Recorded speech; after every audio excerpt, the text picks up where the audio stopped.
Kalau untuk online travel, mengalami pemulihan yang cukup baik, Pak, secara bertahap sejak dibukanya restriction perjalanan ya, terutama perjalanan udara, baik domestik maupun internasional. Kami juga melihat antusiasme masyarakat ini masih kuat dalam bepergian wisata, itu both, baik dalam negeri maupun luar negeri itu masih kenceng permintaannya.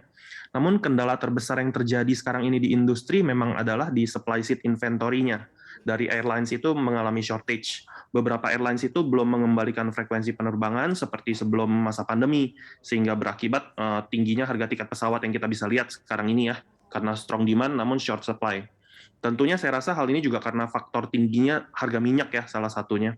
Untuk ekspektasi terhadap kebijakan pemerintah kalau kita perhatikan juga relate dengan adanya peningkatan kasus COVID-19 di tanah air saat ini, bagaimana ekspektasi dari Anda, Pak Kenneth? Kalau saya lihat harapannya, kami berharap keadaan masih akan bertahan seperti sekarang ini, seperti yang, saya sebutkan sebelumnya, tentunya tetap prokes, mengikuti peraturan-peraturan yang ditetapkan pemerintah, di mana sudah ada pelonggaran untuk perjalanan domestik dan internasional. Namun tentunya apabila nantinya, ada urgensi terhadap varian baru atau ada perkembangan perubahan keadaan baru, maka tentunya kami akan mengikuti, imbauan dari pemerintah, penyesuaian nantinya bagaimana.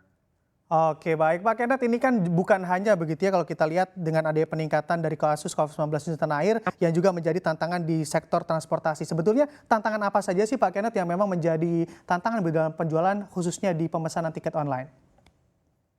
Tantangan terbesar sekarang ini memang, lebih dari seat inventory-nya sih.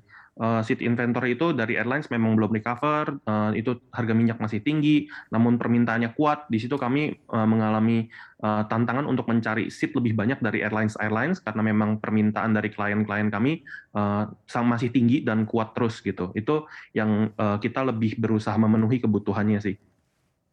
Oke, baik. Kalau kita perhatikan begitu ya pada aplikasi pemesanan tiket online, harga-harga dari berbagai rute juga mengalami peningkatan. Apakah hal ini juga menjadi menyurutkan demand dari pemesanan tiket online, Pak Kenneth?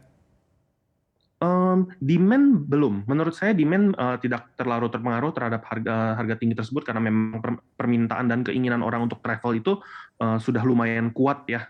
Jadi saya rasa memang, permintaannya masih kencang sih. Oke, baik. Kalau untuk optimisme pulihnya begitu terkait industri pariwisata Indonesia setelah terdampak pandemi COVID-19, ke depannya bagaimana, Pak Kenneth?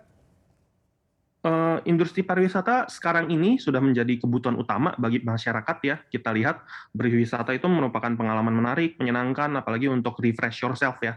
Sehingga kami optimis bahwa industri ini akan segera pulih kembali seperti sebelum pandemi harapannya. Untuk informasi lebih lengkap dan juga berita terkait bisa klik link di deskripsi dan juga jangan lupa untuk download aplikasi CNBC Indonesia di Play Store dan juga App Store. Dan yang paling penting jangan lupa subscribe ya